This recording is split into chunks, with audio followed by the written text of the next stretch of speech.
আল্লাহ। আর সামাজিক কাজে সহযোগিতা করার জন্য আল্লাহ সমাজে কিছু গুরুত্বপূর্ণ বাঁধন দিয়েছেন। যাদের সামর্থ্য রয়েছে তাদের কাছে যাবেন।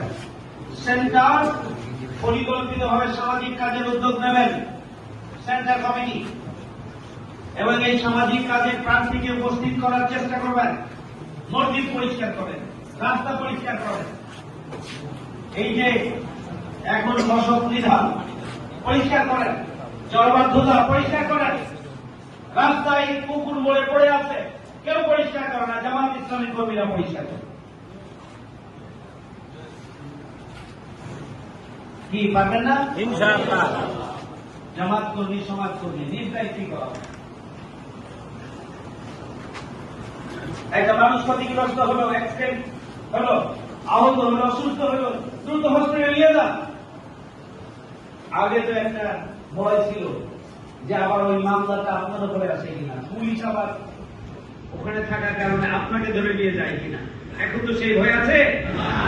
তাহলে আপনার দায়িত্ব হচ্ছে আপনি যে কোনো দুর্ঘটনা, যে কোনো সমস্যার সমাধানে আপনি দৌড়কে এগিয়ে যাবেন। আমাদের কাউন্সিলরদেরকে ফোন দেবেন, উপস্থিত হবে। আর সেন্টার কমিটির সভাপতি সেক্রেটারি হিসাবে আপনি পদক্ষেপ রাখবেন।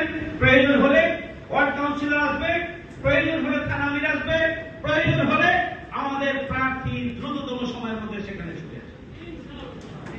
আপনাদেরকে ব্যাপকভাবে জনসম্পৃক্ত সমস্যার সমাধানের জন্য, জন দুর্ভোগ লাঘবে আপনাকে কার্যকর ভূমিকা পালন করতে হবে।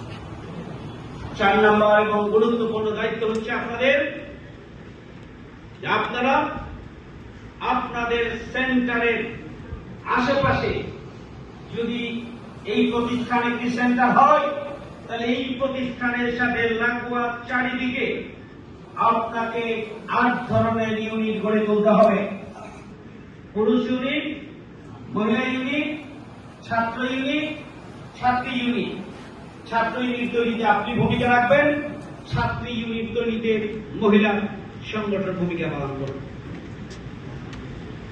এরপরে হচ্ছে শ্রমিক ইউনিট, যুব ইউনিট, ওলামা ইউনিট এবং বাকি পেশাজীবী ইউনিট। এই 8 ধরনের ইউনিট গড়ে তুলতে হবে।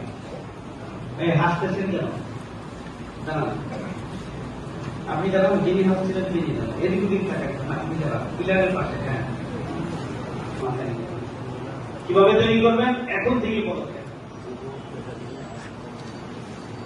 5 নম্বর হচ্ছে